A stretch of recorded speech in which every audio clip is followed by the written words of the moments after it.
અમારી સમ્રાટ સમાચાર ચેનલ સબસ્ક્રાઇબ કરો, લાઈક કરો, કોમેન્ટ કરો અને જોતા રહો પળે પળના દરેક પ્રકારના સમાચારો।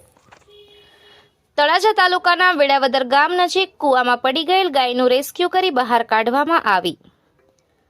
ભાવનગર જિલ્લાના તળાજા તાલુકાના આસપાસના વિસ્તારમાં જીવદયા પ્રેમીઓ દ્વારા સારી એવી કામગીરી કરવામાં આવે છે અને અનેક પશુઓના જીવ બચાવી લેવામાં આવ્યા છે। ત્યારે આજે જાણવા મળતી માહિતી મુજબ ભાવનગર જિલ્લાના તળાજા તાલુકાના વેડાવદર નજીક અકસ્માતે એક ગાય કૂવામાં પડી જતા અને આ બનાવની જાણ ભગવા આર્મી સંગઠનને થતા તાત્કાલિક ઘટના સ્થળે પહોંચી ફાયર ફાઇટરને જાણ કરવામાં આવી હતી અને ગાયનું રેસ્ક્યુ કરી બહાર કાઢી હતી, પરંતુ ગાયનું મૃત્યુ થતાં શાસ્ત્રોક્ત વિધિ થઈ તેમની ગૌપ્રેમીઓ દ્વારા અંતિમ વિધિ કરવામાં આવી હતી અને ગૌપ્રેમીઓએ દુઃખ વ્યક્ત કર્યું હતું।